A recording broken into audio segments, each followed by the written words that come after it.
With the support of UN Women, UNDP, USAID, and the Inter-American Development Bank, in collaboration with the Global Women's Institute of George Washington University and the University of Guyana, a study was published in 2019 by the Guyana Bureau of Statistics to better understand the magnitude of and women's experiences with gender-based violence, GBV, in all regions of Guyana.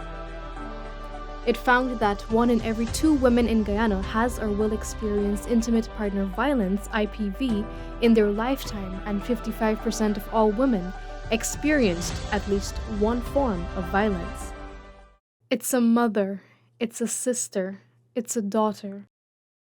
Gender-based violence refers to harmful acts directed at an individual based on their gender.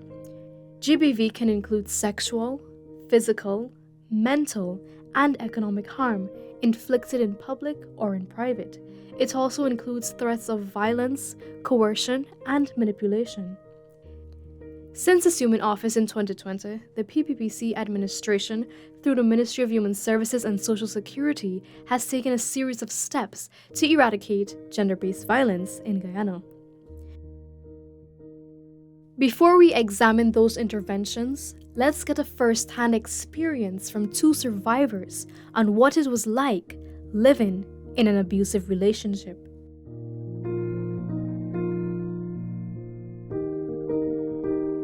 We met at university, and I usually say he was the keeper of my dreams and the guardian of my soul, you know. At first, it was a wonderful relationship, very committed, very, very loving, very caring. But then there were signs and red flags that I mistook for love, like checking of social media and calls and saying, putting restrictions. So I thought, well, okay, this is somebody who loved me, and he just wanted what's best. When you enter a new relationship and you now meet somebody, everybody puts on the best behavior. You would never see, according to my mom, the cloven hoof, because that takes time. So we are all on our best behavior. We treat people to the best. We love them. We care, we show. And then after a while, you start to see the signs. And when you're young and when you are maybe even healing from childhood trauma, you tend to overlook those signs. You tend to explain it away and make excuses for the abuser, which is what has happened. So women, I tell young women, they start to, of course, isolate you. Oh, I don't like that friend, like she's such a little not good for you, or your friends are thing, or your family always in our business, and they start to isolate you and not by saying don't speak, but by telling you in your ears like this and that and whatever. And so after a while you like, it's me and him against the world. I just need to, this is my husband at the end of the day, or my man, or my boyfriend. And so we kind of start thinking that our world is this partner zone, his world becomes ours. And so those signs, the signs of control, and then sometimes they don't want you to work, or if you're working, they drop you and pick you up, or they call you, have you left work yet? When are you leaving? How come you haven't home yet?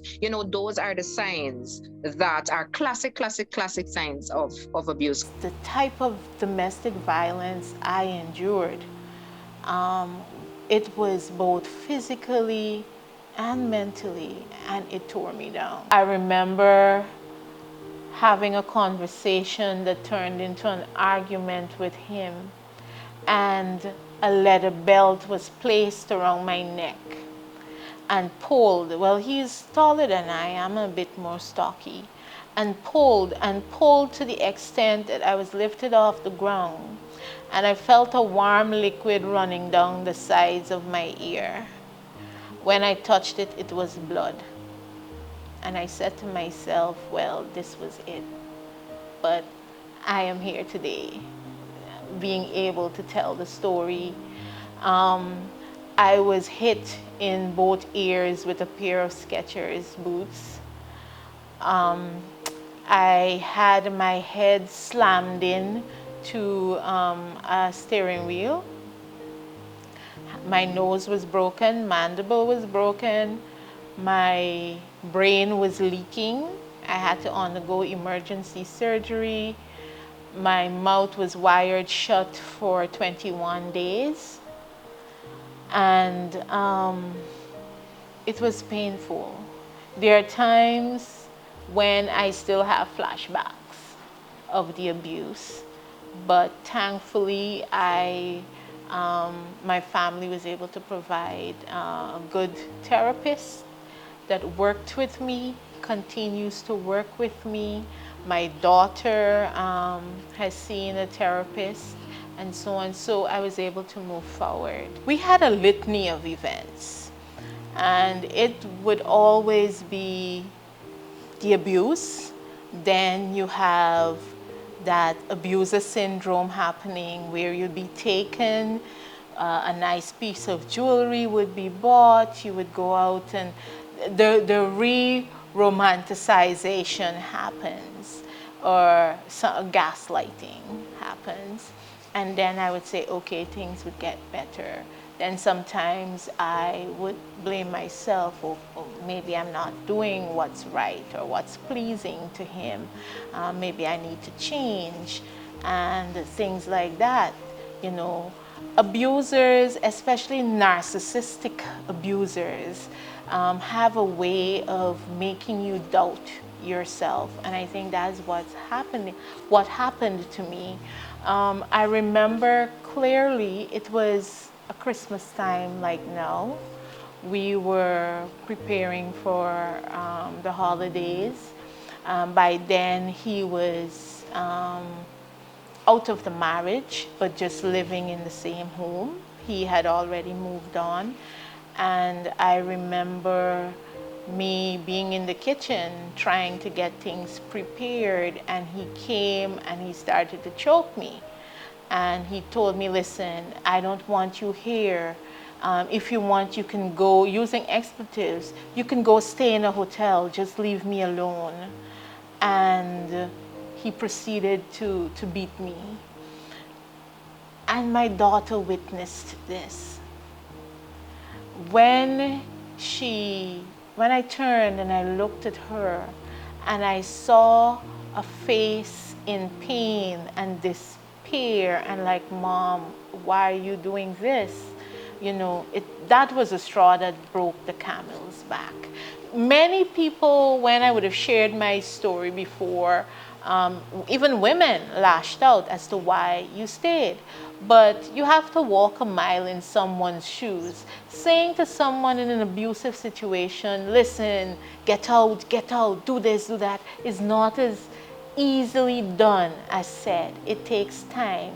The victim needs to be mentally prepared and be ready to take that step. Unfortunately, many Guyanese women do not get to that state of readiness. You know, many would have lost their lives.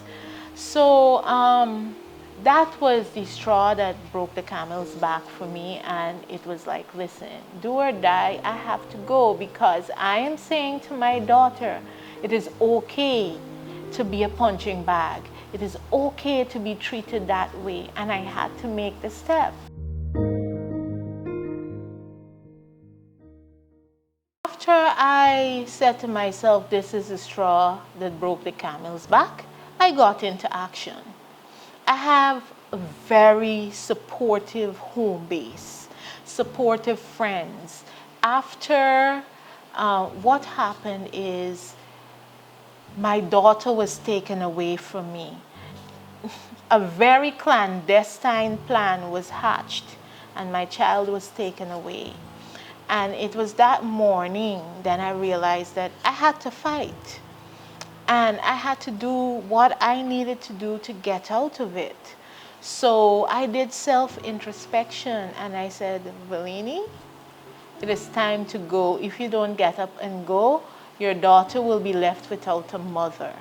I am not a punching bag. My parents did not nurture me to be beaten as an animal or to even be murdered. And I kept that in me. And I have two very strong and supportive friends who were there with me during the battle. I remember the day after my child was taken away from me.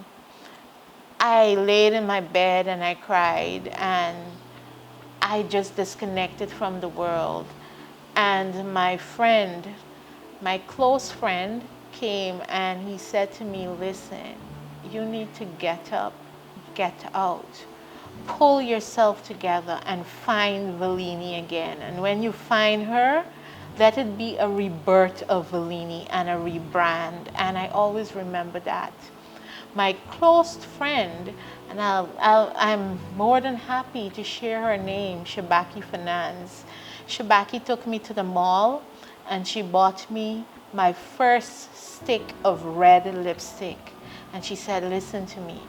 When you put on this lipstick, this red lipstick, it is a new you. It will be the dawn of a new era. I've had meltdowns.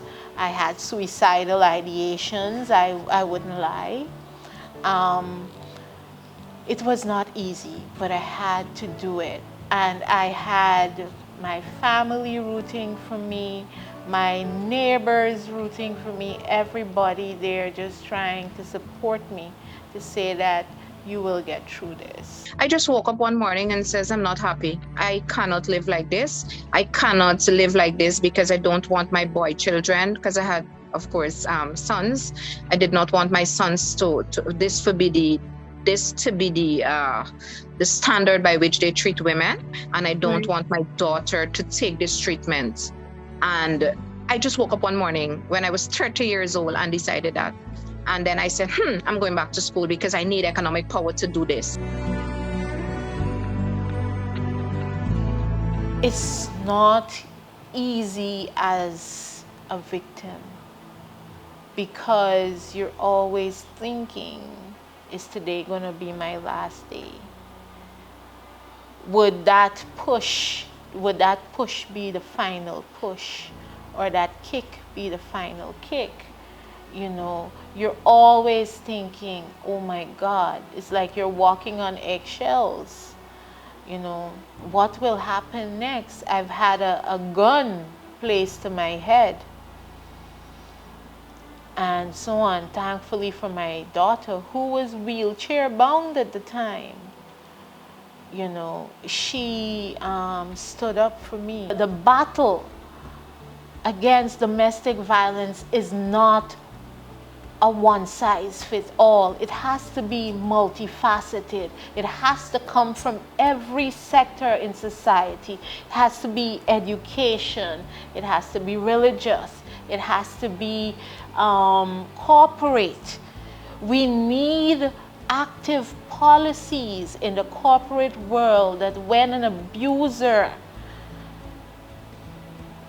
abuses his victim or her victim, that the workplace can intervene either through psychosocial support and those kinds of mechanisms. It is needed.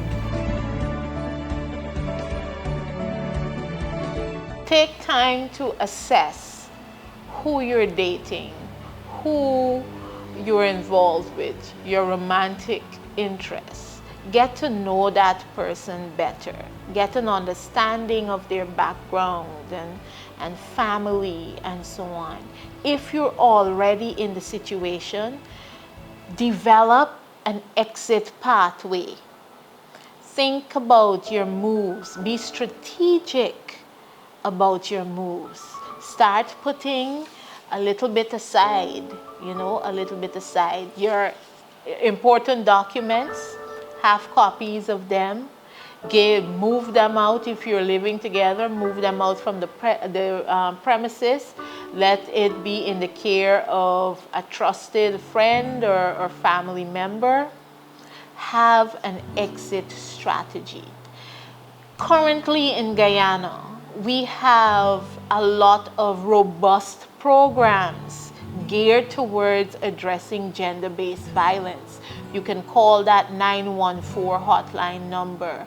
There are a number of NGOs doing tremendous work to address gender-based violence. There's a national coordinating coalition who has a one-stop shop initiative where you can get access and redress to justice. You can get psychosocial support to the level of court support, police being accompanied to the police, etc. Marundoi. Then there's the whole spotlight mechanism geared to towards addressing gender-based violence, and they have tried to touch the religious organizations, sporting fraternity. Everybody needs to play their part. Given that Guyana is such a conservative society, I think the religious organizations need to step up to the plate and really think strategically on how they're going to address this issue. Economic power is one of the most important things that we as women could have if we're to make any sort of decisions in our lives. So you remember I got into my relationship at 17, and my husband then had the economic power.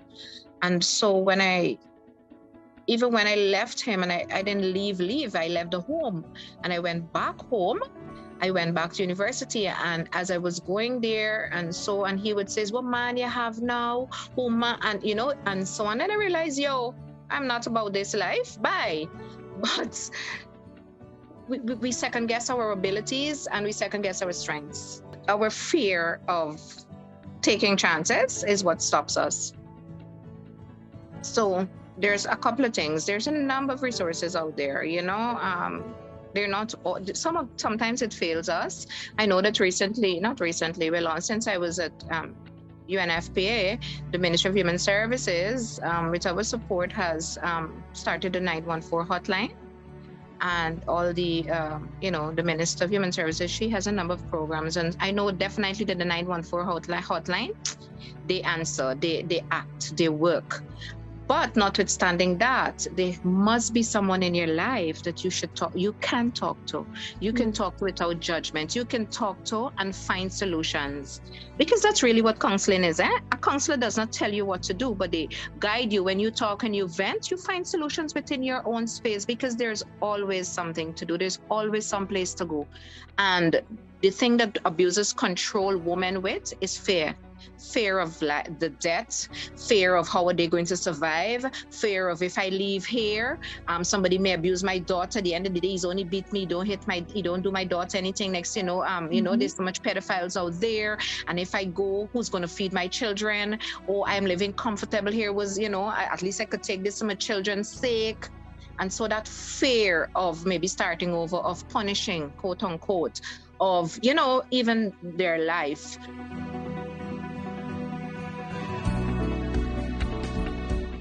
Barring a woman from being employed.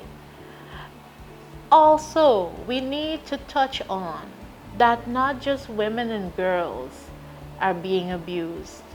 If we listen to some of the stories from the men, we'll be shocked.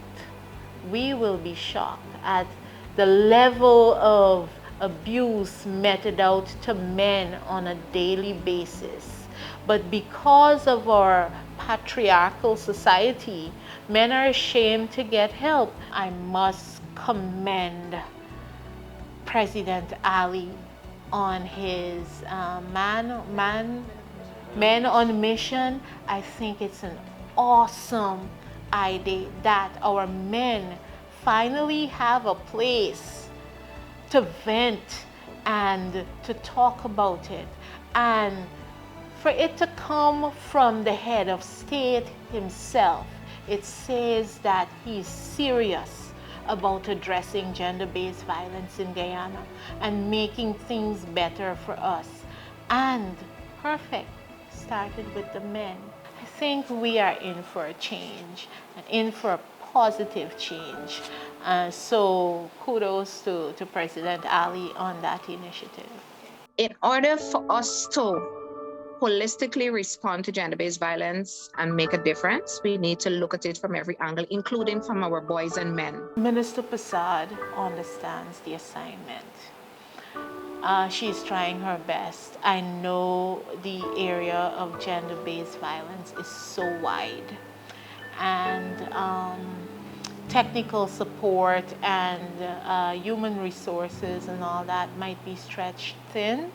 But like I said, her initiatives, her programs, I think they're bearing fruit, and they will only get better because we have more women being upskilled, capacity being built to be entrepreneurs, to be small business owners, to be able to have a voice and a seat at the table. And Minister leads that. She leads that, and she leads it well. To pragmatically tackle gender-based violence in Guyana, the Ministry of Human Services and Social Security developed a number of partnerships to generate resources and solutions. In 2020, Guyana launched the Spotlight Initiative, which is the blueprint for many of the new projects launched. Under the Spotlight Initiative, the ministry launched a comprehensive referral pathway to tackle violence, the 914 24-hour toll-free hotline.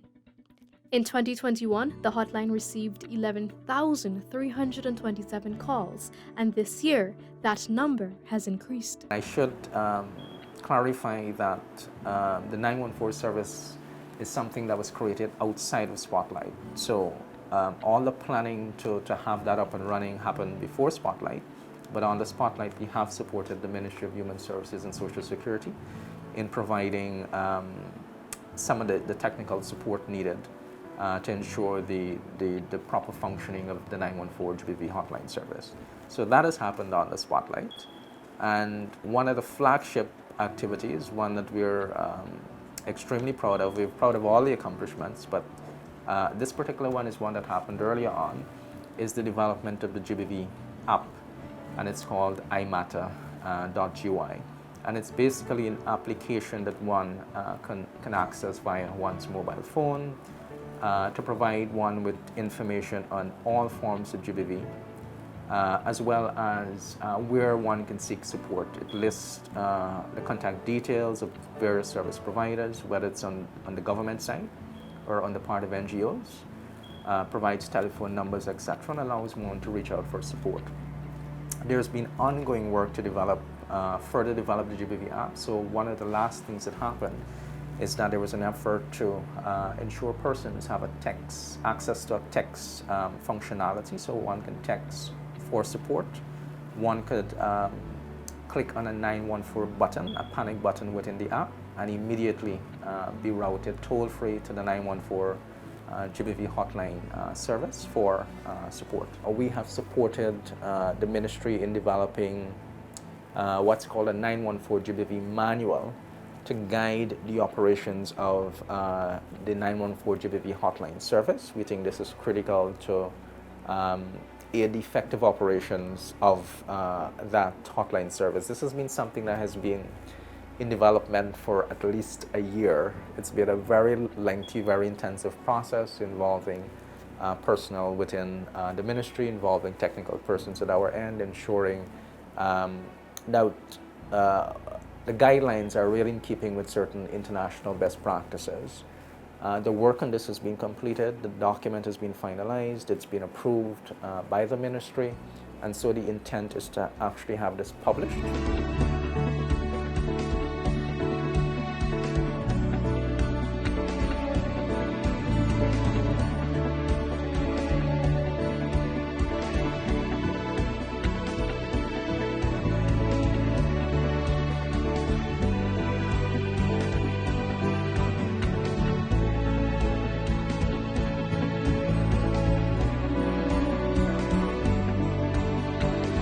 We did a service mapping, and then we have a referral pathway that should be launched pretty soon.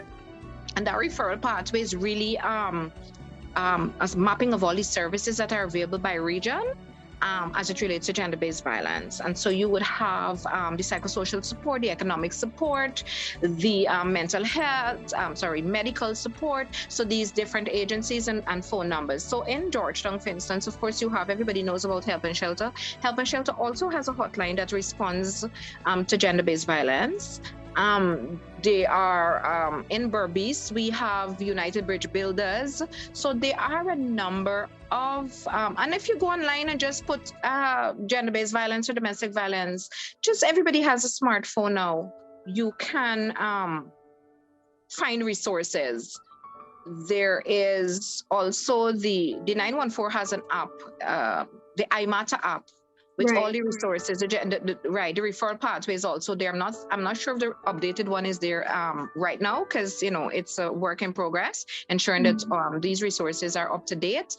But that iMatter app has everything. It's frequently asked questions. It's what you need to know. It's for young people. It's a really, really dynamic app. And it's an app, of course, that the UNFPA supported the Ministry of Human Services in developing. The ministry also partnered with the Ministry of Home Affairs to launch the Cop Squad 2000 initiative earlier this year. Some 1,476 police officers have since been trained to deal with domestic violence cases in a sensitive and respectful manner. Some 100 men from the joint services received training through the Ministry of Human Services and Social Security's Community Advocate Network, CAN. The training will aid the members of the joint services to be more efficient as they carry out their duties. Here they're going to go through a day where they will become ambassadors or advocates within the Community Advocate Network. So they will learn about all the services that deal with violence. They will understand their role and responsibilities as policemen and members of the defense forces and the prison services when it comes to responding, being more efficient and prompt in their response, and also the way they ought to conduct themselves in that response. These and other interventions have helped women throughout Guyana, and the Ministry of Human Services and Social Security is committed to further developing these mechanisms until gender-based violence is eradicated.